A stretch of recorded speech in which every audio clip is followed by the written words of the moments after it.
I want to talk and film on YouTube. I don't feel comfortable doing this anymore because um, I've realized that recording videos for YouTube has been a way for a certain group of people to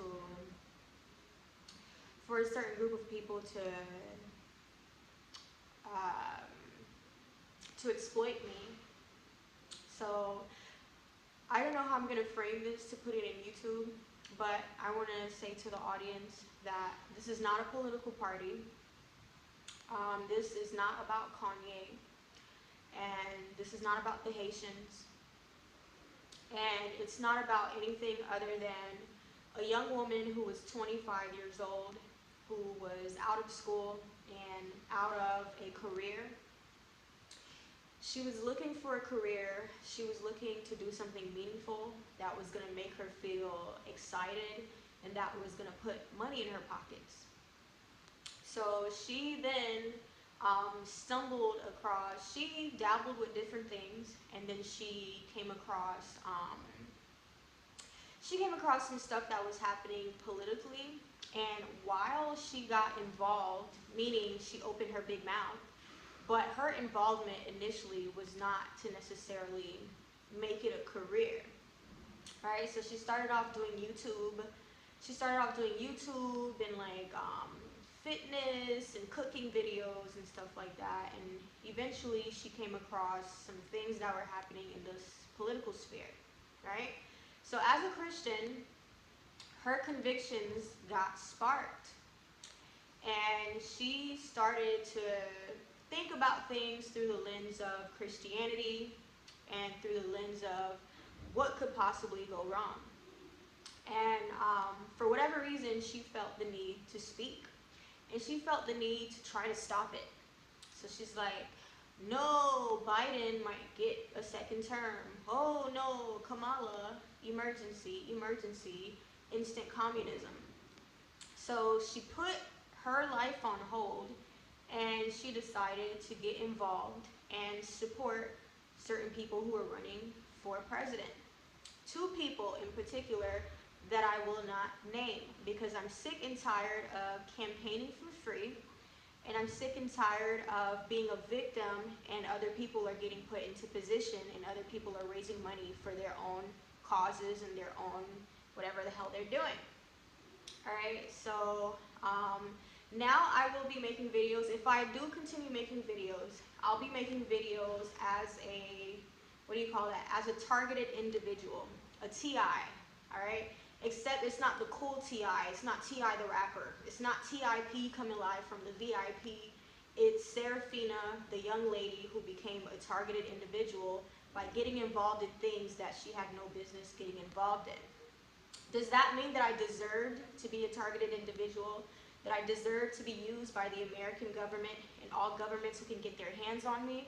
Does that mean that it's my fault that I was exploited by some shadow campaign that Kanye West tried to run at my expense?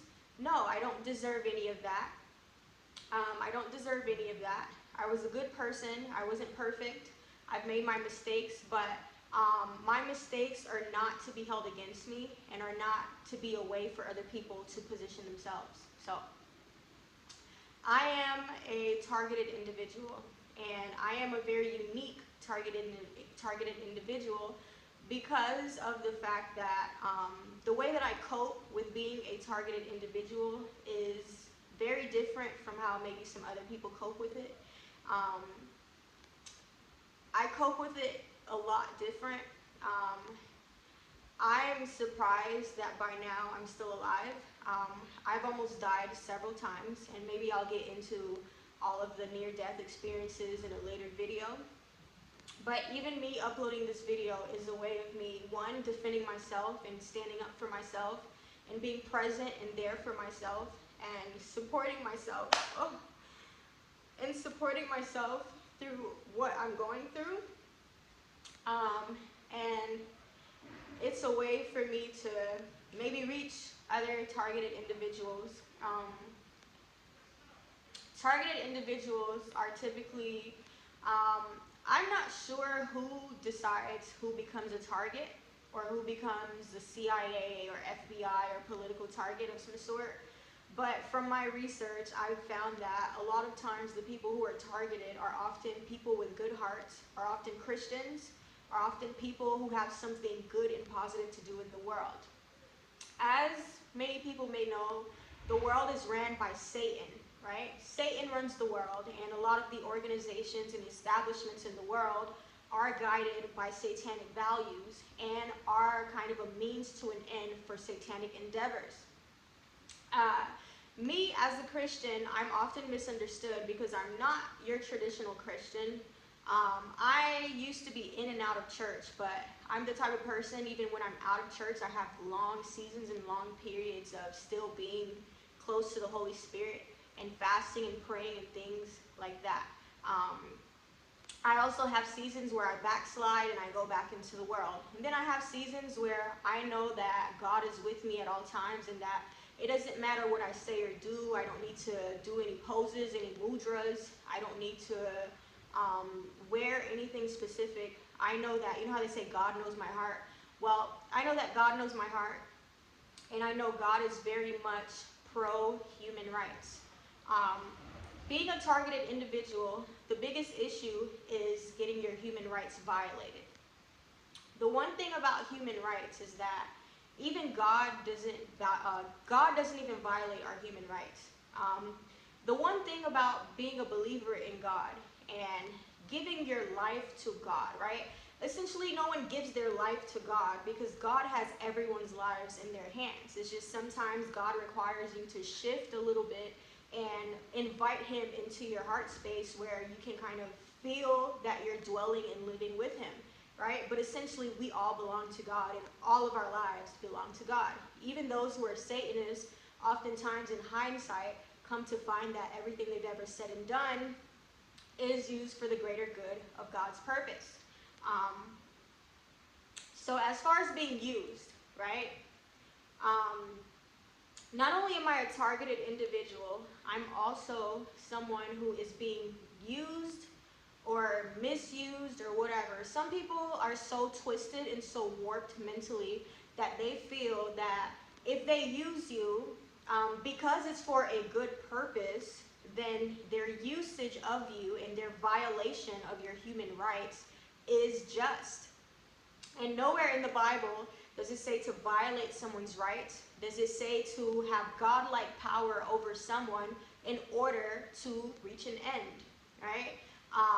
This kind of thinking is such a flaw, and you can see that it's a flaw because it's equal to the thinking of people like the Taliban, Islamists or extremist Islamist people, jihadists, terrorists, right? A lot of these people believe that they should do whatever it takes, even at the expense of someone else's life, in order to convert people, right? God is not that way. Jesus Christ was not that way. Jesus Christ never violated anyone's rights. God doesn't violate anyone's rights, let alone with Jesus Christ. God is a kind of being that allows you to make a choice. God doesn't force anyone. God doesn't subdue other people's will. One of the main things that God does not do to anyone on this planet is subdue your will, right? A lot of times it's you who has the choice to choose God or not. Even in those seasons, am I recording? Okay. Even in those seasons where you find that you feel that you have no choice but to serve God. Even in those seasons, you're free to choose. You can say, okay, I'm going to go with this God thing, or you can just go your own way. And especially if you don't live in a third world country, if you live in a country that's thriving, that's full of opportunities, that's full of people, that you can pretty much like bounce around and do whatever you want. If you live in one of those countries, it's like you always have the choice to serve God or not to, right? So essentially there's never a situation that you're in unless you're in jail. Unless you're in jail and you're on the verge of suicide or on the verge of being harmed unless you convert, there is always a choice, right? There is always a choice. I've been so not necessarily rooted, because lately, as the persecution and the targeting has kind of peaked, you know how like something peaks and it just kind of stays and continues where it is. So as the persecution has kind of peaked for the moment, I definitely don't feel rooted in my faith, and I don't feel rooted as a Christian. But because I've been practicing faith for so long, and I've been in and out of church for so long, and I've been doing the fasting, and I've been believing, and I've been activating my purpose and all those things that we learn in good rooted Christian churches, that becomes part of your brain's wiring. So even when the targeted people, even when the agents, even when the satanic agents and the agencies and the, even when the government agencies and the satanic agencies come and try to rewire you or try to undo what God has already done, oftentimes if you've been doing it for long enough, your wiring is so strong that even when you're not rooted, even when you're not necessarily on good terms with God, where it's like, I'm mad at my dad, right? I'm mad at my daddy right now. Even when you're kind of mad at God, they can't necessarily undo the wiring. So I'm saying that to say a lot of things. It sucks to be a targeted individual. Okay, so as I was saying, I was 25 years old. I was a young woman, and I was searching not for meaning, because I already had meaning in my life, and I wasn't searching for my purpose because I had went through a long season as a Christian where God was purging me, where God was kind of putting me through the fire, and God was kind of isolating me in some periods where I was still in the world and I was still kind of doing my own thing, but oftentimes I would retreat and seclude and be to myself, and this big idea, this big purpose had started to unfold to me that made me feel a great sense of purpose, right? And that sense of purpose gives you a sense of self. And oftentimes, it kind of shifts your mind in a way where you start to detach from the past and certain friends and certain people, and you start to try to step into this new thing that God has unfolded to you. So that's where I was at. And like I said, I was 25 years old. I was out of school, in and out of school, or what they call college. I was out of a career, and I was trying to make this big thing that God put on my heart happen. What is that thing necessarily? That's not important for this video, but that's what my situation is. So within that, there were two people who were campaigning at the time. And because of being a Christian and going to some very strong churches that would warn about some things that happen in politics and how they coincide with the end times, and how capitalism and socialism, how capitalism and socialism have a direct connection to the things that happen in the Bible and to the things that God wants to do in the world, and to being free and exercising free will and being able to maximize your purpose, right? Because if you live in a political environment, a political and economic environment that's heavily controlled and that is limited, oftentimes what that would do is limit your free will and also limit how far you can go with your purpose in God. So this ignited a fear in me when I thought that the wrong people were campaigning and going into office, right? So unfortunately for me, I put what I was working toward on hold, and I decided perhaps God would want to shift me in a new direction, and perhaps my dreams and my purpose and my goals that I'm speaking of would get aligned by taking a different route. So unfortunately, I opened my mouth, I got involved in politics, I started to be vocal, I started to post videos of my commentary, I started to campaign for two people specifically, because I felt that if not them, then we would be screwed and the whole world would go to essentially shit. So unfortunately for me, that was a big mistake. That was a big mistake because what happened was the government and these two people that um, I was campaigning for just by making videos, not having any direct connection to their campaign or being on the roster or being on the payroll, but just by posting commentary and posting stuff on Instagram and YouTube and stuff like that. So then what ended up happening is these people discovered my page. So they discovered my page and they discovered my online activities, and they discovered even some stuff that I was doing pertaining to like, the dream that I was working toward and like my creative page and stuff like that. So they discovered all the stuff that I had in cyberspace and decided, okay, we can use this girl. Somehow um, I, I didn't really know that this had happened to me, because you have to understand, being a targeted individual, a lot of times when they unleash an operation on you, it's not going to be a covert operation. Oftentimes it's something that they're doing through manipulation and through surrounding you. So in the beginning, I didn't know that they discovered me, and I didn't know that they were trying to use me. So I just continued life as a normal individual, and I just continued trying to reach my dreams, but also still posting commentary stuff and trying to prevent communism from happening, trying to prevent Satan from taking over the world, and trying to be some kind of superhero, and not realizing that there was a targeted operation that had surrounded me. So eventually I came to find that, okay, well, there's something going on. As I started living my life, everything started kind of crashing down steadily. And at first, I didn't think that was weird. I thought that I was just down on my luck.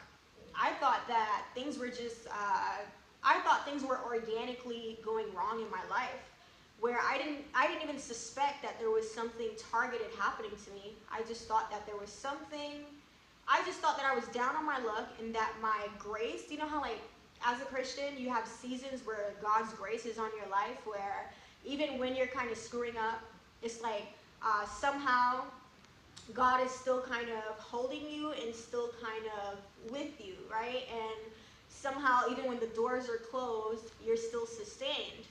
So I figured, okay, maybe my grace ran out. I figured maybe my grace period ran out, and that my luck just started to go bad. I figured maybe God was mad at me, and maybe I sinned a little too much, and I was just facing the repercussions of my sin or something like that. So I'm just like, you know what? Maybe it's just a bad time period in my life. And then soon I began to experience strange things that revealed to me that I was a targeted individual. What strange things? Okay, so I began to experience where it started off with my devices, where I would be on my phone and I would be typing something, and there'd be someone behind my screen who hacked my phone, and this is still happening. Someone behind my screen who hacked my phone, who would just press something. I'd be typing and somebody would press something or type a word, but I just figured, okay, maybe my phone is glitching. So I'm like, not a big deal. Then there would be instances where I might be on YouTube or something and somebody will click a certain video. Or it might be something where I'm just in my room, chilling, watching television or watching something on YouTube, and somebody would scroll through the videos or scroll through the feed and click a specific video that had something to do with one of the two people that I was campaigning for that I didn't know were using me and had unleashed a targeted operation to, one, use me, and two, to smear me. So that's when I started to realize that something strange is going on. Then what followed from that is one time I'm in this apartment, and it was a tiny room that I was renting, and I remember setting up the room, like organizing my room in a certain way where my shoes are a certain way, my clothes are put a certain way, and I remember going online and going on one of the people who targeted me, who swears that I'm running a campaign for him. So I recall going on this person's page and seeing this person in a room inside of a stadium that's staged the same way that my room was organized. It was the same thing, like a small room, and the shoes are here, and I was just like, what is this about? So then I got curious. I'm like, okay, there's definitely something happening here. And I tried to get to the bottom of it, and I started to look into it. And when you look into something without the person telling you what it is, oftentimes you assume. And everybody knows when you assume, you make an ass out of yourself. So then I started to assume. I'm like, okay, there must be something happening. Then I zoom into this person, and I try to figure out what is happening. I'm like, one minute I'm campaigning for this person as a regular person in the society and just posting commentary videos. Next thing, people are clicking on my screen and pressing a certain thing that has to do with the person's music video or something like that. And then I'm seeing this thing on this person's page where he's mirroring what's happening in my room, right? Then there's a series of stories that unfolded that led me to really question what the motives of this person was and what he wanted from me and what he was trying to do. So I figured to look into it, and as I began to look into it, I started to fall deeper and deeper into manipulation. I'm not going to get into the depths of that, but what I can say, I'm not going to get to the depths of it because it's all kind of vague and it's all kind of up in the air. Not up in the air, but it's all kind of vague as far as I cannot prove it. And that's what makes me a targeted individual. So one thing about targeted individuals, there are many things about targeted individuals, but as a targeted individual, some of the main things are the fact that you are the kind of focal point of a covert operation where nobody's going to say, hey, young lady, I need you to help me do something, right? They won't say, young lady, I need you to help me do something. Or young lady, we're investigating you. Or young lady, we're looking for something that you have, right? What they'll do is they'll hack your phone. They'll hire paid actors and actresses to follow you around. You'll be thinking something in private or saying something in private, and then you get into a public space and somebody will literally say the exact thing that you said in private. You will be punished and abused and sometimes beaten for things that you say in private. So definitely that's the extreme side. Of course, it kind of like all crescendoed. Since the person thought that he was conducting a symphony, it all crescendoed when things became violent and when things became extreme. And as I'm saying the word extreme, one thing about the method that these people and this person specifically used and is still using is the fact that the person constantly violates my free will and violates my human right to privacy and to dignity, right? So this person swears that he's doing something for God or for a party, for his people, right? But I am oftentimes the one who's paying consequences. And then the way that he did it is in a way where he will never be held accountable for it because I can never prove it. I just swallowed my gum a little bit. So I can never prove what this person has been doing to me. I've endured extreme circumstances because of simply minding my business, being a young person out of not necessarily out of a job, but out of a career. You know how like you're in this time period where you're kind of okay, but not okay, but still trying to make things happen for yourself? That was the season that I was in. And unfortunately, that person saw that he can get like a big opportunity, right? And this person was very, while this person was trying to campaign for himself, he was also very involved with the Trump campaign.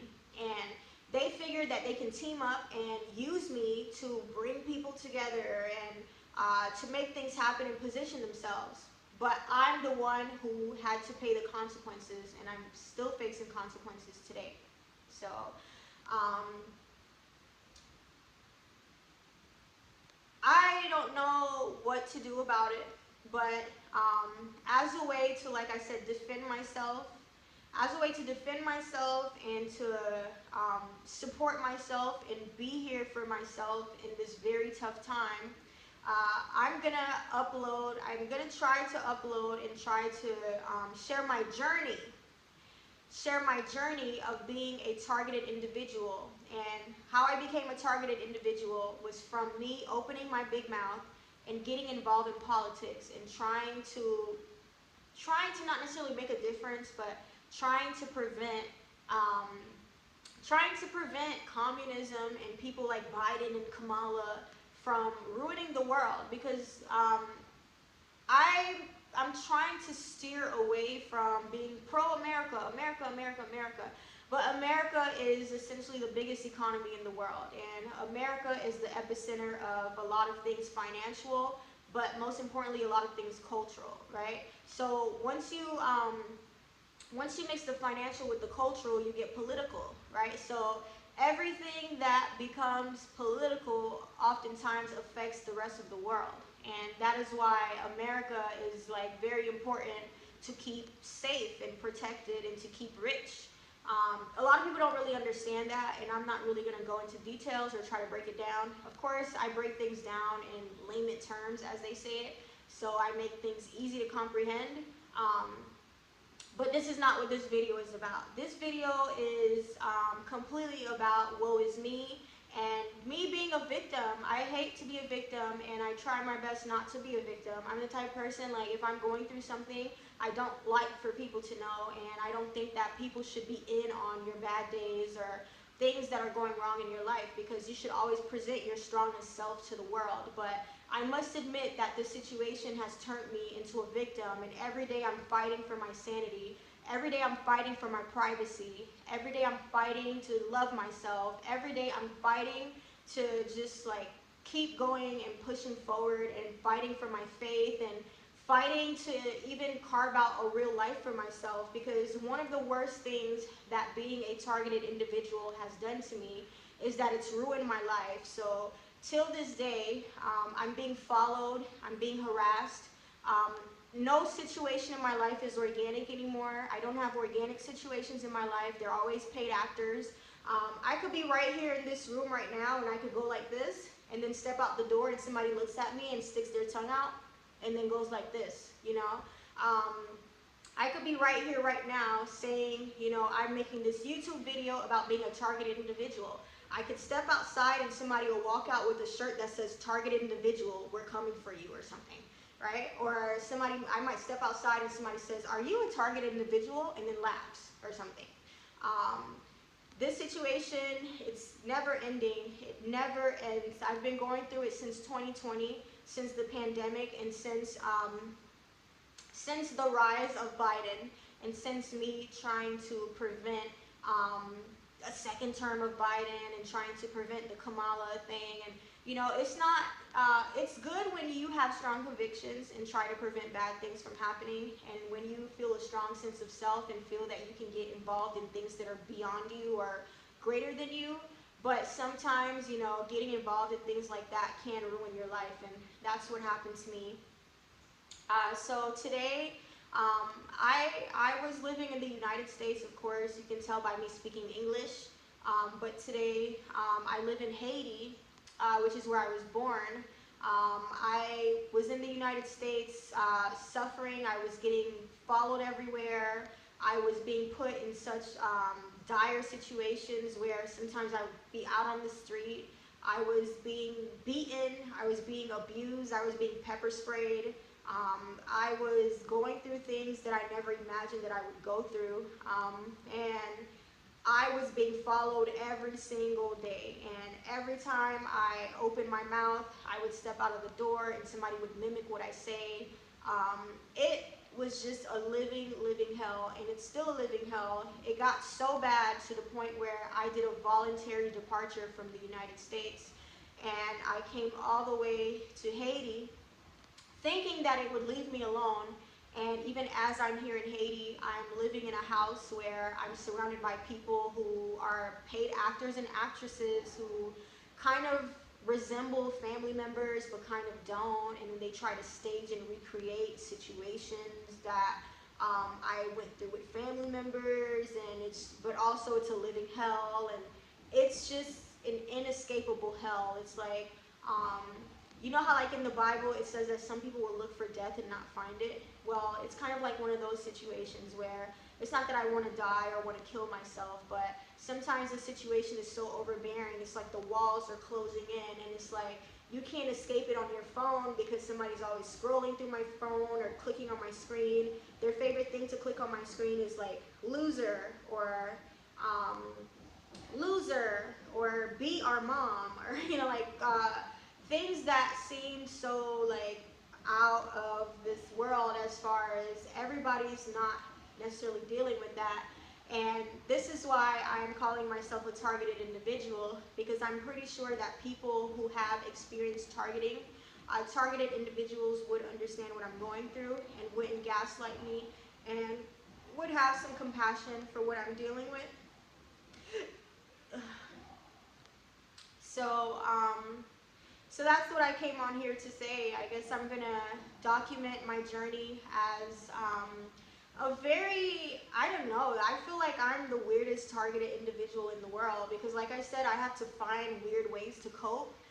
One of the ways that I've been coping is, of course, watching videos on my phone and like scrolling through Instagram, and I just got on TikTok. I've never been on TikTok before, but recently I downloaded it like a long time ago, but I just didn't want to spend the time of like building a following on there, because I didn't really care that much, and I felt that that platform was more for like younger teenagers. But these days I find myself scrolling on TikTok and stuff like that. I stopped uploading on YouTube because I came to find that the person who has made me a targeted individual, who has hacked my phone and who claims himself to be running a political party through me, yet I have to pay. I have to pay with my life, I have to pay with my finances, I have to pay with my sanity, I have to pay with my spirituality, I have to pay with everything and every part of me, which is definitely not fair. Anyway, so the person who claims to be running a political party through me,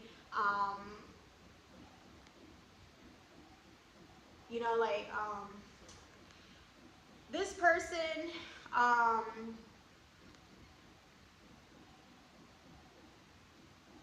anyway, whatever, right? What I was saying was that I do my best to cope.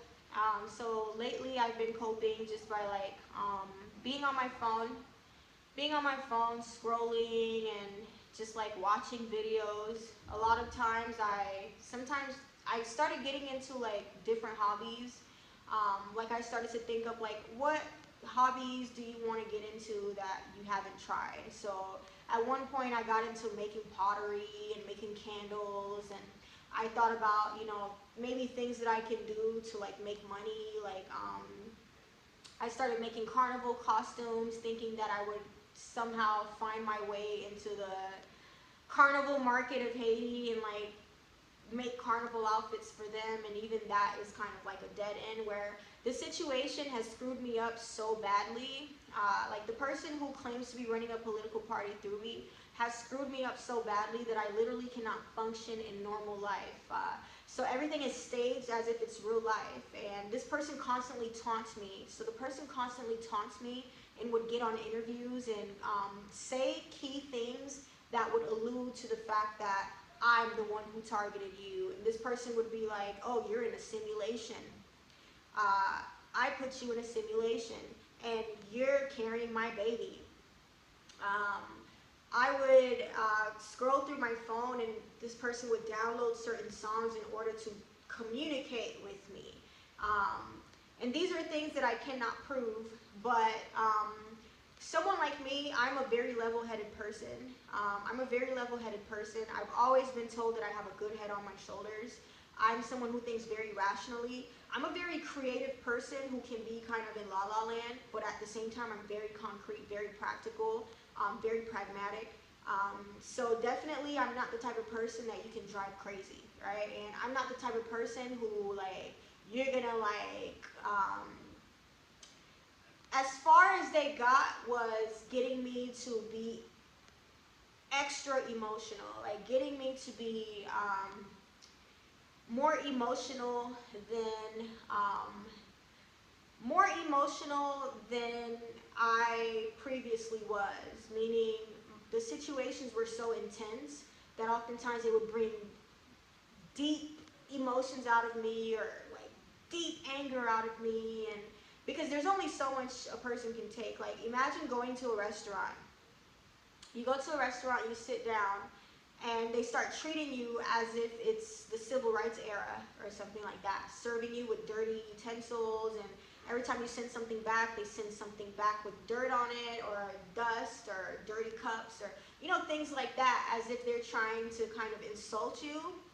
Um, and then bring people into the space that are wearing certain colors, or have certain wording on their shirt, or have on a certain hat that says a certain thing, or will say something that kind of mirrors something that not resonates with you, but something that you may have said in private.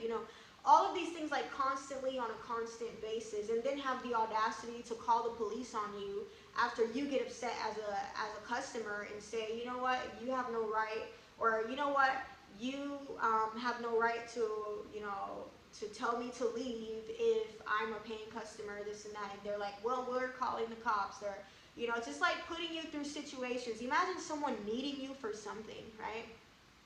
Because mind you, these are people who need me, right? Imagine needing someone for something, and then because the person makes less money than you and has less power than you decide that you can do whatever you want with that person's life, right?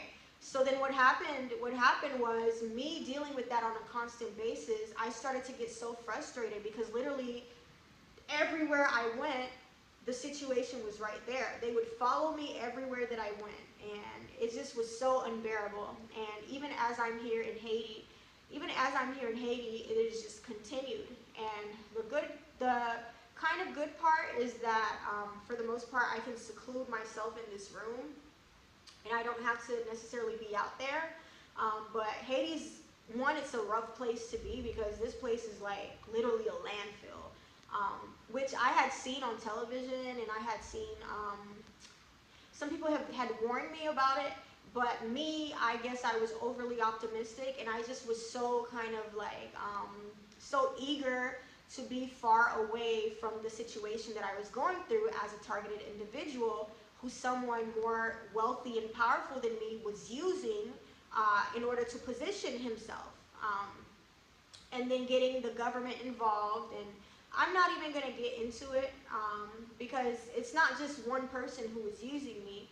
It's just that person threw me into something, and other powerful forces, other powerful agencies figured, well, if his ass could be using her, then we definitely can kick her around like a ball. And that's not a very good space to be as a human being who, one, is so used to God kind of being this gentleman. The Holy Spirit is a gentleman that doesn't force himself and doesn't force you to do anything, right? Sometimes we're in seasons as Christians where we're backsliding, and God is still kind of pulling us through situations and still showing us grace and love, right? But it's always our choice, right? So imagine like these people who are not God decide that they have the right to encroach on your rights, and then to violate your human rights to privacy, to free speech, to even free thought, freedom of thought. Some people say think now while it's still legal. So there are technologies out there. The military is very advanced. Government agencies are very advanced. The world is much more advanced than people in everyday life know sometimes, right? The world is much more advanced than it presents itself. So oftentimes it's like when the government gets involved in your affairs, or when the government decides to target you, or when people who are allied with the government, because a lot of times like people who, let's say it's a rapper, right? A lot of rappers work for the FBI. And the FBI is not necessarily a clean, holy, saint-like organization. The FBI oftentimes is a very covert, not covert, but a very corrupt organization that has done a lot of evil in the world, because it's a satanic organization, as well as the CIA and a lot of these other organizations, right? So definitely, like, if somebody works for the FBI, a lot of the times, like, this person is going to have government connections, right? So then when that person decides to throw you in something, right, then it's like it's almost guaranteed that the government's going to get involved, and that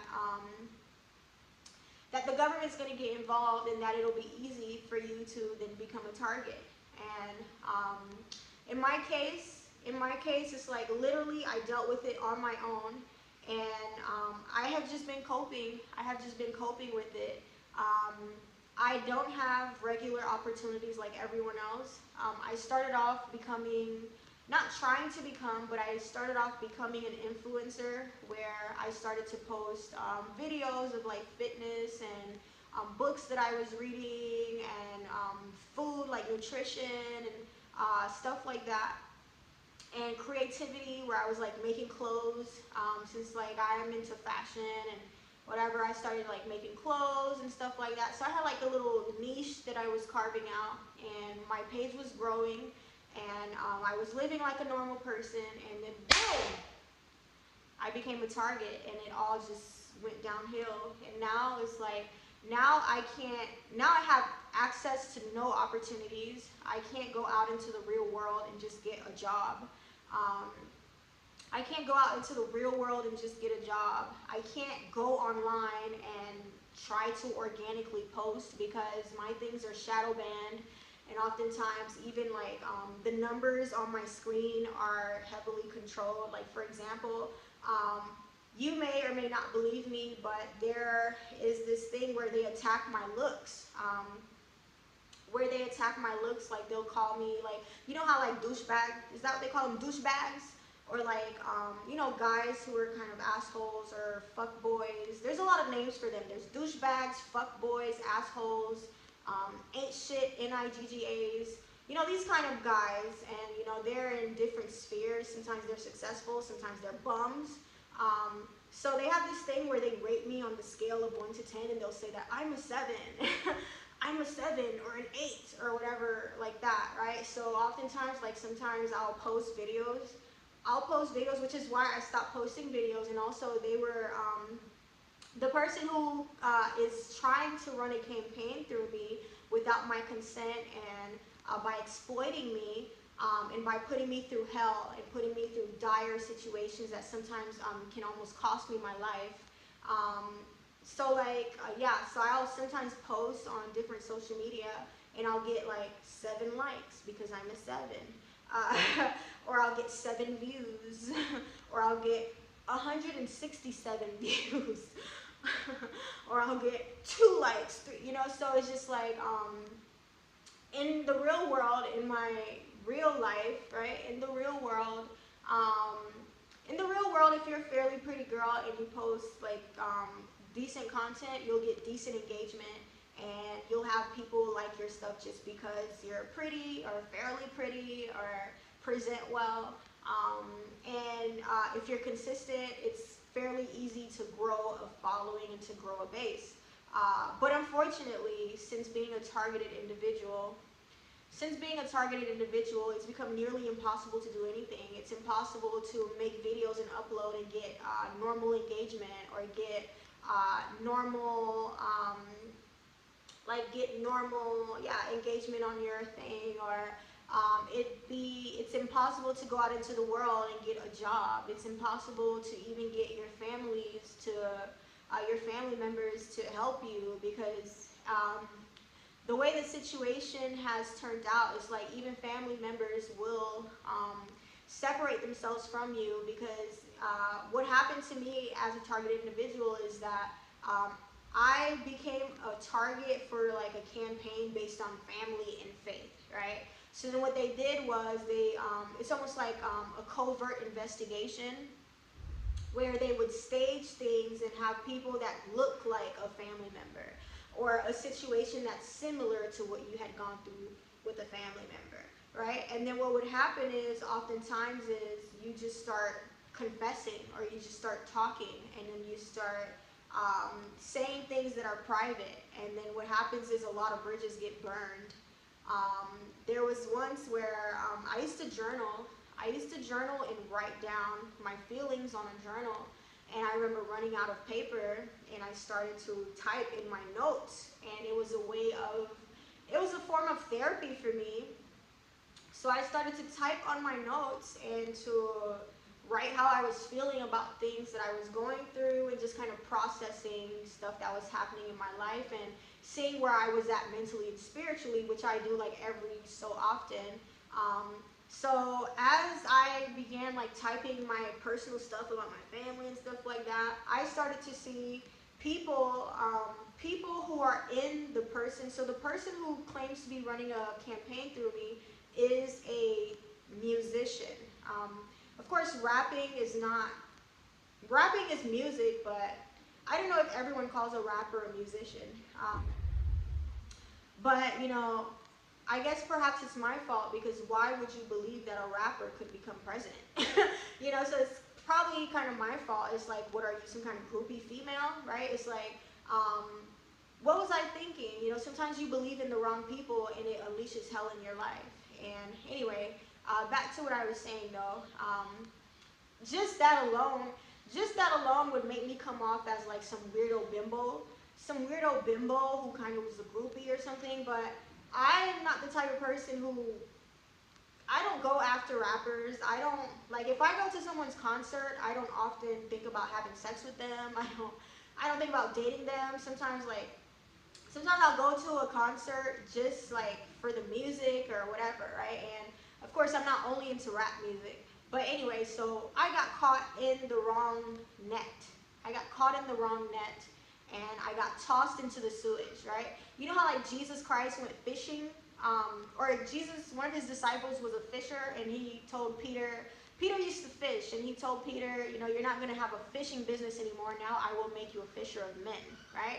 So I feel like somebody cast a net and grabbed me and then threw me into sewage water. And I've been trying not to sink into sewage water.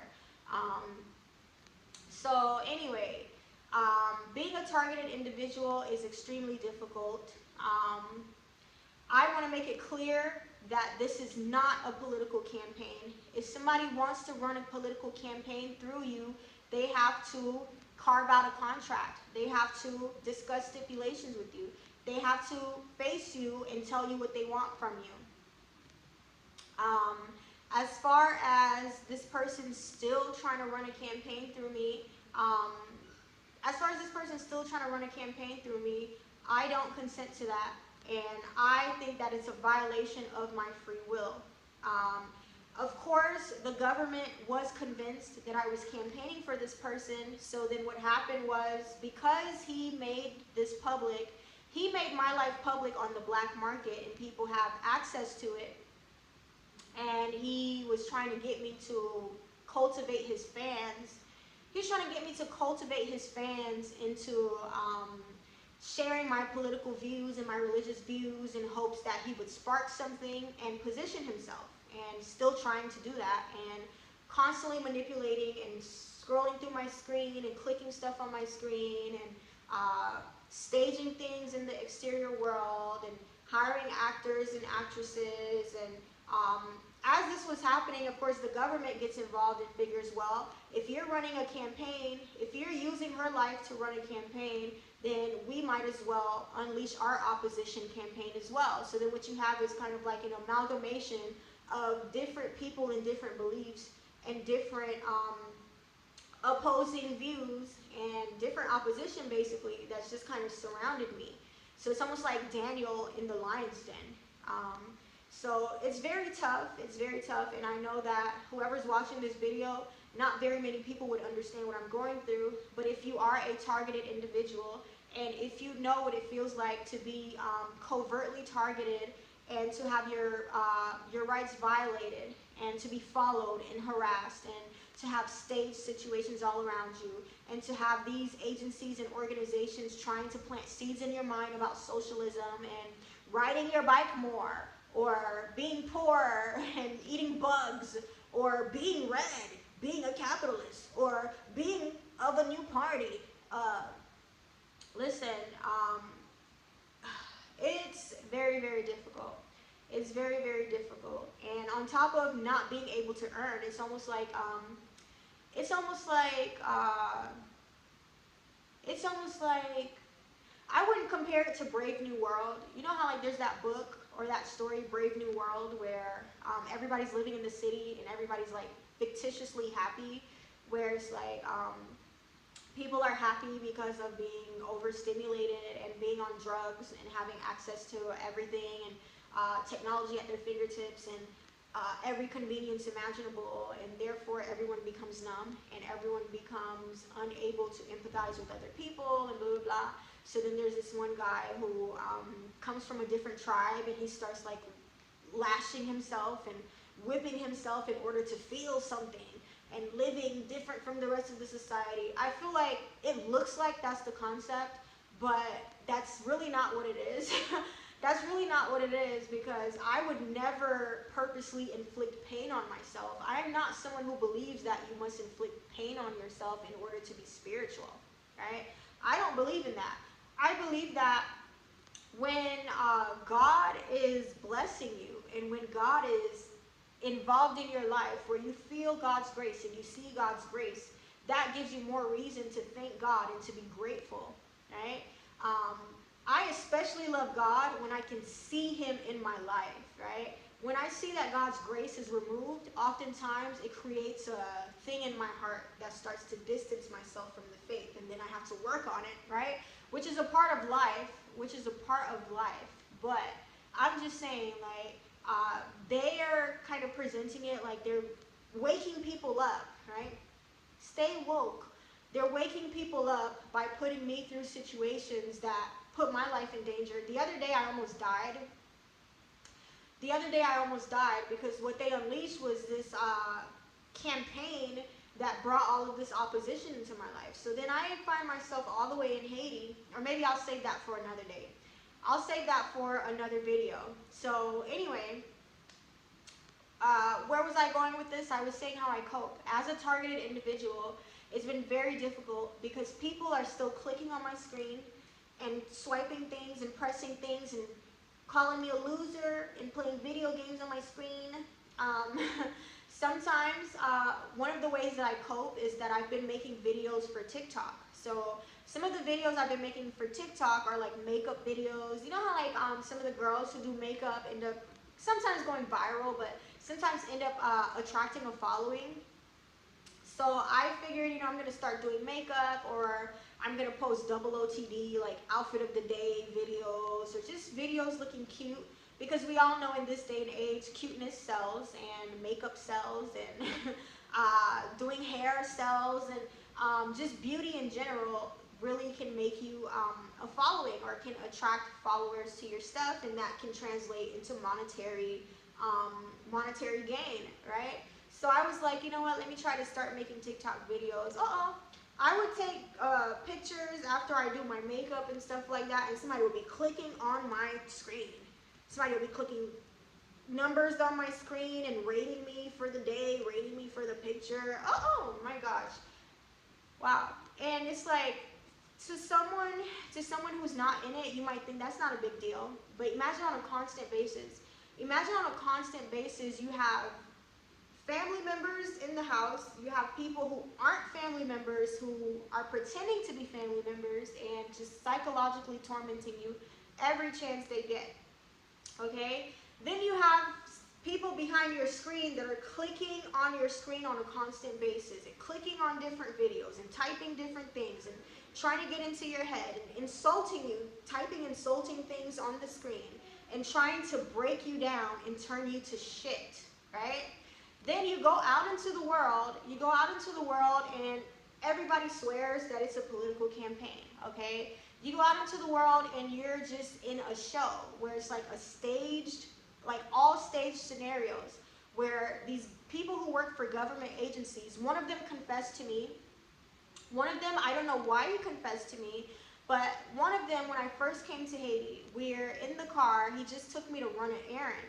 And you know, the whole time, the whole thing was staged. They started playing Jay-Z and Beyonce music, Rihanna music, and oh, they just like do the most. And then they start circling around you. Then they start like juxtaposing things next to you to like show to the camera, to the surveillance cameras, and oh god, I don't know how to explain it, but it's just always held, and it's always like charades. It's like political charades, but like as a common person.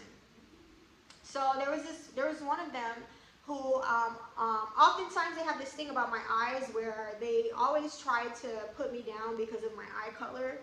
Because of course there is a new world order agenda of, I'm not gonna say, but there's a new world order agenda of not transracial. I would say I'm transracial because I know that black and white is a construct, and of course that gets taken out of context, and that's for a different video.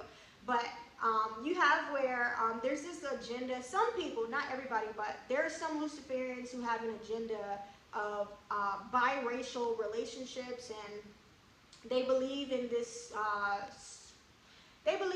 supreme physical aesthetic of mixed people or whatever. So so the ideal eye color for them is like hazel eyes or green eyes or you know, exotic looking eyes or something. So then they've been like heavily attacking my eye color because apparently the guy who's trying to use me for his campaign, his ex-wife is one race and he's another race, and I just get dragged into that shit, and I'm like, what the fuck does this have to do with me when I was just a 25-year-old with convictions and just speaking my mind? So then, yeah, so oftentimes they'll like have like some of their actors that follow me around that do the staging, they'll have like light brown color eyes or green eyes, and they'll look at me and be doing this, and I'm just like, oh, you want a compliment for your eyes? Oh, you got pretty eyes. So, yeah, so then there's this one guy who's this Haitian guy who's in the house, this house that I'm in, and he's just like there with some girl who's supposed to look like my cousin, but not really, and she's supposed to be playing the role of my younger cousin, and I'm just like, you don't really look like my cousin, but you kind of do, but it's just like so weird to me. Anyway, so then I get to run this errand. I asked them for a ride since they have a car, because if not, you have to catch like motorcycles and stuff. So I asked them for a ride, and we go run this errand, and then we stop at a restaurant, and I didn't want to go down and eat because I just didn't really have an appetite, because in the beginning I didn't want to eat from their restaurants because everything is so dirty and there's trash everywhere, and the whole city or the whole country almost is like a landfill. So I was scared to eat from their restaurants. A lot of the time. So I just stayed in the car, and they went out of the car, and the guy stayed in the car. And then he got to talking, and then he was like, you know, I look like a normal person, but I may not be. I was like, okay. And then he's like, have you ever heard of the FBI? And I was like, yeah. And he's like, you know, Haiti. He's like, you know, Haiti has their own version of the FBI. He's like, that's who I work for. He's like, I'm not necessarily a cop, but I work undercover as kind of the Haitian version of an FBI agent. And then he goes, there are some people who get involved into things in politics and who become targets and who become wanted for whatever reason, and my agency gets informed by the American government, and then it's my job to investigate that person or to pretend to be someone else in order to get that person to say or do something. And I was just like, whoa. I was like, why are you telling me that? And he's just like, oh, I just thought I should kind of let you know who I am. And we just got silent.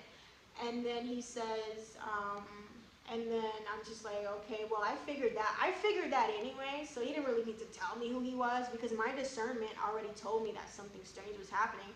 Because the way that they had the guy look, because everybody that they have around me kind of looks like someone that I know, because their goal is to create familiarity, because their belief is that familiarity breeds contempt, right? So oftentimes they use dark psychological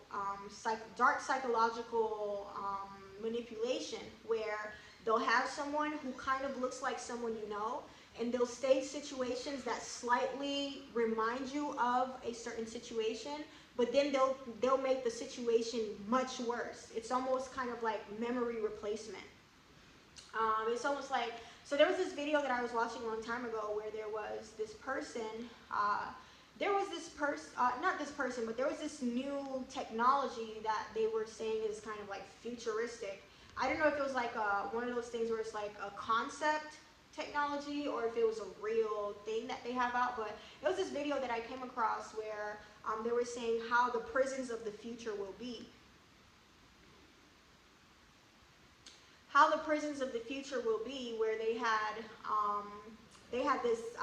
this guy who was in prison, and instead of it being like a dirty, nasty prison that you're used to see on TV, or in my case, I went to jail several times for the very first time in my life since they had made me a targeted individual.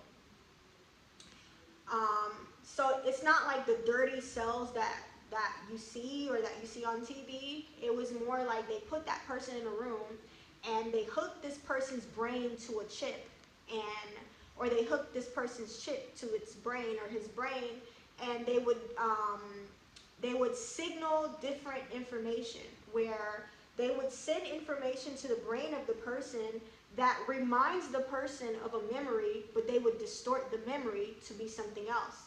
And that would usually happen in the person's sleep. It would happen in the person's sleep, or it would happen when the person daydreams or something like that, right? So then when the person wakes up, the person would then start to, because they do it on a constant basis, the person would psychologically get rewired to believe that the memories that they recreated in the mind of the person are actually real, right? So it's kind of like a way to neutralize the prisoner, and in order to ensure that the crime never happens again. So in my case, this is not, in my case, they don't do it. They do it in my sleep, where of course there are high-tech military technology that can send signals to your brain when your brain is in a certain wave state as you're sleeping. Because of course you have different wavelengths and different things happening to your brain when you're either still or sleeping. So sometimes you might be still and you might be in a meditative state, and they'll send a certain image to your brain, and it's up to you to decipher if that's of you or if that's of them. So oftentimes when you're sleeping, sometimes what will happen is, sometimes what will happen is the brain, because your brain wave is in a certain state, I don't know if it's the alpha, beta, theta, whatever brain wave state that is prepped for that kind of receiving of signals. So what they'll do is they'll send a certain signal, and oftentimes they'll do it with satellites. They have satellite technology that can do this because satellites emit certain frequencies. And there's definitely technology that we don't think exists. And so they don't even necessarily need to put a chip in your brain in order to control you in your sleep and warp memories and contort memories. So let's say that one day on your birthday, you went somewhere and you ate and drank and you slept and then you went home, right? So you'll go to sleep and you'll see yourself in the same outfit, but your hair might be different. Your hair might be different. Instead of being somewhere nice, you might be somewhere run down. Instead of, let's say that you were in a regular or a rundown hotel, they might show you in a nicer hotel, but it's falling apart and crumbling and you're falling down to the ground, or, like, they'll distort. So like the up will be down and the down will be up. Or let's say that you didn't do anything, but then they'll show that you tried to engage in a certain activity with that person. They'll show you people that resemble people that you know, and then they'll show you that you did something that you didn't, or they'll say that this person did something that they didn't. So it's just kind of like, one, it becomes like a smear campaign, and two, it becomes like an attempt to psychologically rewire the brain to accept memories that didn't actually exist. So it's just like a warping of reality. So let's say that you weren't rich, but you weren't necessarily of the poor, right? but they'll make you think that you were the poorest of the poorest in order for you to have a self-image of yourself that feels low, that feels dirty, that feels, it feels like something's wrong with you or something like that, So their agenda definitely is to lessen me and diminish me and break me down, ruin my self-esteem, take away my sense of purpose, get me to confess things about myself as far as like my little sins, you remember when you committed this little sin, and it's like, okay, well, or they'll just all together fabricate things. They'll say that you did something that you didn't actually do, and all the while this is happening like in the background. But my phone is very public, my device is public, so my device is always listening and being broadcasted in some kind of black market where people are having access to it. And things are being said, they'll provoke you to try to get you to argue with them. They'll come behind your door and call you a little bitch, or they'll make fun of you, they'll disrespect you in subtle ways. They'll make you dependent on them because you can't get a job, right? So being a target, my form of being a targeted individual has prevented me from even being able to get employment. And that's not because I'm not capable, or that's not because I don't have skill or talent, but it's because of the fact that everywhere that I go, this kind of targeting follows me there. So let's say that I were to have gone into the real world and sought a job that I maybe would have gotten. What will happen now is I'll go somewhere, and as soon as I get to the front desk, there's somebody right there who's probably wearing the same shirt that I'm wearing, who probably has a mole on the side of their face, who probably has the same lipstick on, and is just looking at me like, hi, hello, how do you do? And you're just like, whoa. So definitely, it's difficult being a targeted individual. Like I said, I almost lost my life, but that's going to be for another video. I'm going to have another video where I talk about the near-death experiences as a targeted individual who somebody was using in order to run a campaign. Not only, and what happened was, because that person tried to use me for his campaign, because he decided to do that and the government got involved, what happens is you have other groups and other political parties that are kind of seizing the opportunity and surrounding me and trying to run their own campaigns. So right now, as I'm speaking, I'm living in a house in Haiti where I have family members who are, as I'm speaking, running a UBI campaign through just my life, where they're closing me out of opportunities and staging things purposely to create an environment of a suffering third world country person, and therefore garnering not only attention but support from their secret audience. And they have access to this in black market. A lot of these people, even though they're from third world countries, they know very well about black markets. A lot of scamming is done on black markets. A lot of exchanging of Bitcoin and cryptocurrencies is done on black markets. So they're not foreign to operating in the black market and selling information and running campaigns and doing covert things. So unfortunately for me, my convictions have steered me wrong. And the biggest issue about this is the fact that as a Christian, right, there is a biblical scripture that says that God orders the steps of the righteous. And because a lot of people have a misconception of spirituality, they have a misconception of the application of the Word of God, they oftentimes have a very narrow-minded understanding of what the Word of God means. So, for example, have you ever been young? Well, I'm not going to get too specific, but there are times when you're young and you used to be in the church, and then you left the church and you went deep into sin. And you may have dabbled with drugs, or you may have dabbled with, not to say that I dabbled with drugs, but you may have dabbled with sin, right? Willingly, right? But somehow you found yourself coming back to your roots, which is God, and communion with God, and faith in God, and accepting God as your Father and all that it means to be a Christian, right? And then in hindsight, you get to see that, okay, well, that happened for a reason. right? Where it made you kind of a particular person, or it made you a particular individual that cannot be duplicated and that could serve a greater purpose for God, right? So sometimes it's not that your steps are divinely ordered, and it's not that your steps aren't divinely ordered either. But when you're in the sin, or when you're in the wrong environment, right? So I equate this to, let's say, a young woman who used to be in the church but finds herself working in a club or something. Not saying that that was me, but just like giving an example, right? When you're in the club backsliding, or when you're in the wrong relationship with the guy, when you're giving yourself to the wrong person and in sin and fornicating, God definitely didn't order those steps, right? But when you get out of that sin and you realize that God was with you all along and that God is still with you, oftentimes, one, you get a greater appreciation for God.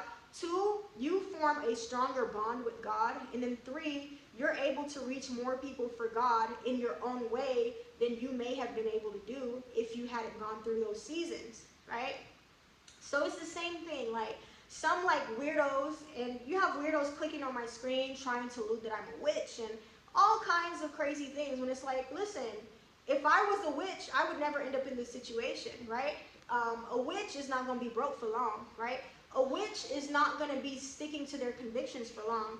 A witch is going to be using what they have to get what they want. And when I say what they have, I'm talking about, you know what? A witch is going to use their body to get out of situations, right? And sometimes children of God do it too, but oftentimes it's because we're in those seasons where we're just not in. Sometimes we get in seasons where we just don't have all that encompasses being a child of God, and sometimes that's because of other factors, but that's for a different video, right? Everybody has sinned, and a lot of times a lot of God's children have backslid and come back to our roots, which is God, right? So anyway, what I'm saying is that this situation is almost equal to someone who believes that God is not divinely ordering them, therefore you cannot be a righteous Christian person. It's like, look, just because this is not where God ultimately wants me, right? God obviously does not want me in Haiti, because you know you're where God wants you to be when you easily access the presence of God, right? When you're easily able to access the presence of God, and when you feel a state of flow in your life. A state of flow, when things are flowing, right? It doesn't mean that God is not there. It just means that you're not in that season where God is kind of showing himself, right? Everybody wants God to show up and show out in their lives, right? Right now, I'm not in that season where God is showing up and showing out. I'm in that season where I, in my spirit, can identify that I'm in the wrong place, right? I'm definitely in the wrong place. As soon as I step outside, I'm being manipulated, controlled. The Haitian agencies are doing their thing. They're doing their political charades. I hate charades, let alone, you know, political charades and targeted charades. So definitely, like, this is not a season that I would say is necessarily divinely guided. But when I get to a better season where things start to flow better in my life, right, where all of the chakras are opened, right, where all the chakras are open and everything is flowing the way that it's supposed to, then I'll be like, okay, this was the lesson. But for now, you don't see the lesson in something until you come out of it. So for now, I cannot define this season, right? I've been on this earth long enough, and I've been with God long enough to understand seasons, right? Right now, this is not the season where I can define what God is doing. All I can say is that this is not where God ultimately wants me, right? One, I'm being targeted. Two, this place is literally a landfill. This place is a landfill. I'm not even going to get into it because then people are going to think I'm bashing the country. So I'm not going to get into it. But this place is like, whoa. This place is like hell. It's hot as hell unless you're living up on the mountains or up on a hill somewhere. It's scorching hot even during the winter. It's scorching hot. There's literally trash everywhere you go. Their best city or their nicest city is like filled with trash. Everything is far behind. It's just like everything is like, not necessarily everything is primitive, but everything is far behind as far as development, technology, cleanliness, organization, as far as just like being up to date. Like even some stores, like there's some stores that present as like cute or nice or well curated and well organized, but then you'll see the shelves look kind of run down. The atmosphere will be like humid and kind of like smelly. Um, the stuff look kind of used. It's just like everything is just like upside down. Even the nicer places that you go to. So what happens is it's a very spiritually taxing because um, one thing I don't know for other people, but for me, cleanliness is closer to godliness. That's like a platitude that I live by. It's like when a place is filthy, there's a sense of demonicism that you feel, right? And then there's something that happens in the brain. I can't explain it, but there's a wiring in the brain that makes you feel like you're somewhere that's dirty and unclean. Um, Somewhere that's dirty and unclean, and oftentimes you feel like you have to insulate yourself. And as you're insulating, you have people that are trying to recreate what's already out there that you're trying to insulate yourself from. So it's like almost not being able to escape the level of not even necessarily poverty, right? Because there are plenty of poor countries, but you oftentimes find like there's poor areas and nicer areas. But in this case, the only way that you can live in a nice area is within your home, where you insulate yourself and cultivate your own kind of bubble. Or if you're at one of the very few nice hotels that they have. There's probably like a handful of nice hotels, and even then, the standards are a little questionable for the level of stars that they're given. So it's not for me to bash this place, but I'm just saying that as a targeted individual and as my life has spiraled out of control, and it's not that I'm not a self-controlling person, I'm a very self-regulating person. As a Christian, I can go into sin, but I can choose. Like, I am a Christian who can literally choose what I want to do. Meaning, even when I'm not in church, I can have ample self-control, right? I can have ample self-control of my emotions, of my body, of my mind. And I think that's my biggest strength in this situation. Because if I didn't have so much self-control of body, mind, emotions, I would probably end up much worse in the situation. So, definitely, this is like, the situation that I'm in is like hell unleashed in my life. Like, you know how they say like in hell you will have gnashing of teeth? It's like sometimes I can't stop gnashing my teeth because it's like, where do I go? What do I do? And how do I get out of it? You know, it's like an inescapable hell. And when you're in a third world country dealing with it, it's even worse in the third world country because at least like when you're going through it in like a place like America, every now and then you can kind of like unplug just a little bit, even though they follow you everywhere, but every now and then you can like go to a spa, and every now and then they may not torture you with the massage. Sometimes they'll torture you with the massage and like dig into your bones or have some guy with hairy arms rubbing his hairy arms on your back, you know, or you'll be in the changing room. You'll be in the changing room and you know, girls will just like get naked right in front of you and you're like, why do you think I'm a lesbian? Or you'll go into the sauna and it's most likely supposed to be empty or 1 or 2 people in there and you'll have like 20 people stuffed into the sauna.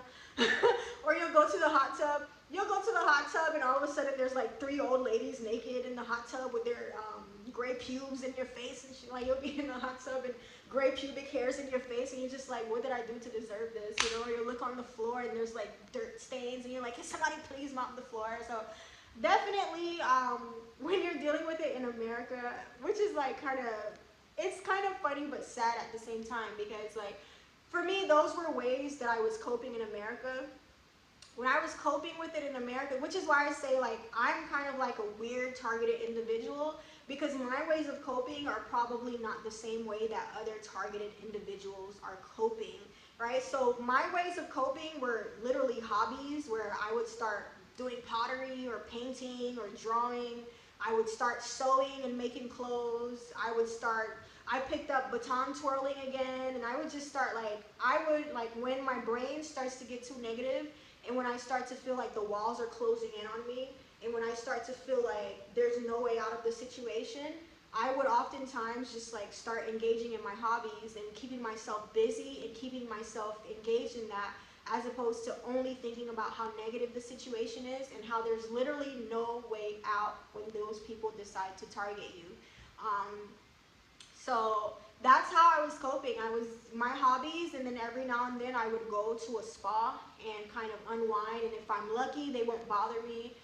But they'll do subtle little stupid shit. Like they'll do subtle little stupid things. Like you'll order something and they'll send you what you didn't order, or or they'll do something to the food, or which they're still doing. But when you're experiencing it in a country like America, it's easier for you to kind of unplug and to like create little mind hacks where you can better deal with it. You know, do like self-care stuff. Like I'm a female and I'm also a Taurus. Some people don't believe in astrology, but one thing about Taurus is that, of course, you shouldn't make astrology dictate your life, but some of the generalizations of astrology sometimes are true, or maybe not. Because I think all females like self-care anyway, right? So like as a female, like self-care for us is very therapeutic. So for me, like I would do stuff that's therapeutic. Like sometimes I would work out, or I would just dance like it's Strasbourg, St. Denis or something. Like I caught the plague out there. Or I would just go to the spa every now and then and get a nice massage and just like unplug and go into the sauna and detox my pores and detox from their shit and detox my brain, and give my brain a break. But dealing with it in a third world country, now that I'm in Haiti, I don't have those same coping abilities. Not because I can't, but also because like one, there's no way to earn an income here, and then two, there are no spas. There are no spas, and if you go to a spa, it's probably going to be rinky-dinky. Rinky-dink is when something is run down and just not good quality. So there are no like nice spas. There's no malls here. There's like a few stores that are rinky-dink, and even like they're high-end stores, which I think they only have one of those, and it's also kind of rinky-dink. It's good enough to like be a high-end store, but it's also like mixed in with kind of like stuff that you would get from lower end stores, and not well organized, and just kind of like a rinky-dink feel to it.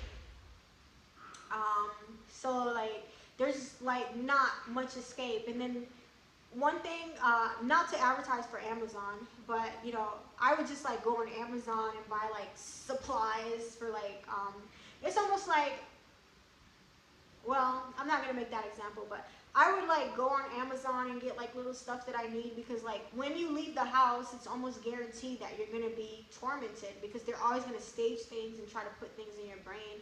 So I would just order stuff on Amazon, like order paint supplies and art supplies and stuff like that, and crafting supplies, and order stuff for like making clothes, and that would keep me kind of sane. But here there's no Amazon. You can order stuff online, but it's not guaranteed that you'll receive it. And then also, they choose what to ban me from. So they banned me from Amazon. They had banned me from apps like Uber, from Lyft. It's like whatever they choose to ban me from, they choose to lock me out of certain accounts, or sometimes they lock my bank out of certain accounts, so that they can have ample control over me and guide the situation and project a certain narrative. So once again, I'm not running a campaign. If somebody wants to run a campaign through me, they need to have the decency of carving out a contract, of approaching me, and of making sure that my well-being is prioritized, as well as making sure that I'm financially taken care of. So this is not a campaign.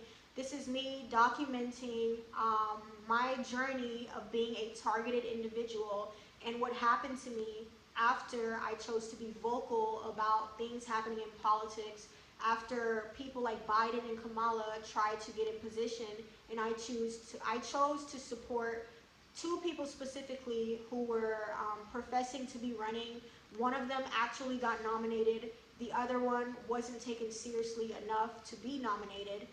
So then I started to go harder for the one who was nominated, because I knew that it was important that that person get into office, or else we would have been rapidly approaching ideas like UBI, like an economic environment where everything is heavily controlled and heavily government subsidized, and where private enterprise is limited, and stuff like that. So I was thinking long term, and I was thinking disaster prevention. Unfortunately, that unleashed disaster into my personal life. So now I literally have no personal life. And I had already been in a season where I was shifting, where I was trying to reach this bigger purpose that I felt that God had for me. So I had felt that I was in a season where everything was kind of purged out of my life, like where I had done like a life purging, and I was just like stepping into newness. But that newness, unfortunately, was this disaster that unleashed. But anyway, so that is my documentation for today. As a targeted individual, the people who are targeting me, there are different people who want different things from me. But me personally, I choose to stand with myself, and I choose to support myself. I'm not in a season where I can do the things that God truly wants me to do. I'm in a season where the devil has steered me in a direction, and I'm pushing forward and being persistent until I get out of it, and then I'll be able to step into the newness that God has for me, and into the alignment of what God's true purpose is for my life.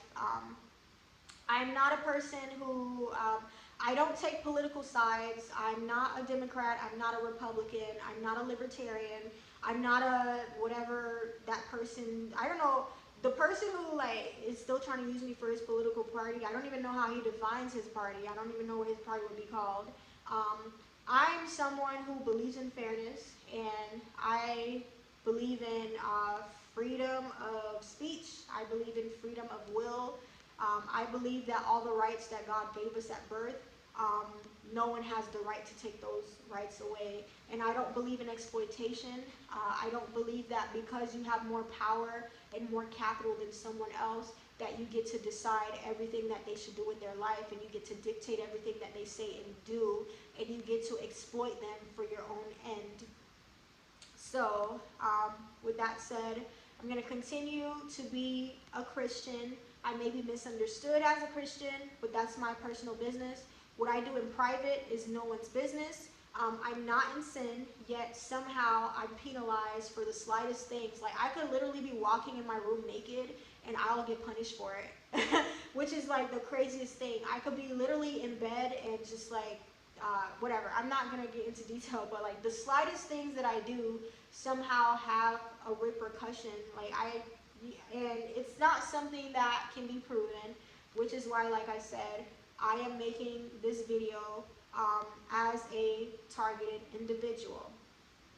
So, yeah, so that's that, and yeah, I'll make another video. I don't know what the next video is going to be about, but this is my journey. I'm in Haiti, so maybe sometimes I'll film what I'm going through in Haiti, and maybe perhaps one day this channel can have some real engagement. Maybe perhaps I can one day connect with some real targeted individuals and have some kind of community of support, and some kind of community that understands what I'm going through, and or whatever. So that's that. That's the video. Feel free to comment. I'm open to whatever comments. If you think I'm a crazy person, that's fine. You can express that. If you think that, if you're also a targeted individual, I'd like to know how you're coping and what your experiences are, because that helps me to cope, and that helps me to better navigate my situation, which is very unfortunate. So, yeah. If you like this video, please like it, please share it, comment, and I'll upload another video. I'll upload another video sometime soon, probably about my near-death experiences. That's probably going to be the next video. my near-death experiences as a targeted individual. And this is all from my perspective and not from the perspective of the people on the other end of the situation, right? Because you know how they say there's two sides to a story, and then there's the real story, right? Well, as far as I'm concerned, my feelings matter, what I'm going through matters, and my perspective is very much real. As far as whatever the person who thinks that I'm running a campaign for him is going through, or whatever his family is going through, whatever their situation about him and his spam, that has nothing to do with me. All I know is I'm experiencing something and I'm going through it by myself, and I'm navigating it on a constant basis, whether it's on my phone or behind my window or outside of my door or outside of this window or anywhere that I go to that's public. Anyway. Oh, so right now they're yawning. Oh my gosh, these people here, their breath is so disgusting. Like, oh my gosh. I don't know if they purposely make all their breath smell very, very bad, but for some reason, you know how there's a level of personal space where, like, if you're like 6, 7 to 10 inches away from someone, even if their breath is a little stink, you might not smell it. But sometimes you're like this far away from someone and they're talking and their breath is so stink that like you have to cover your nose, or you have to be like, anyway, so that is that. So they try to target me with psychological manipulation, whether they try to make me feel bad about myself, or I really don't care, all right? I really don't care. So I'm going to post this video and I am going to edit it and I'm going to cope.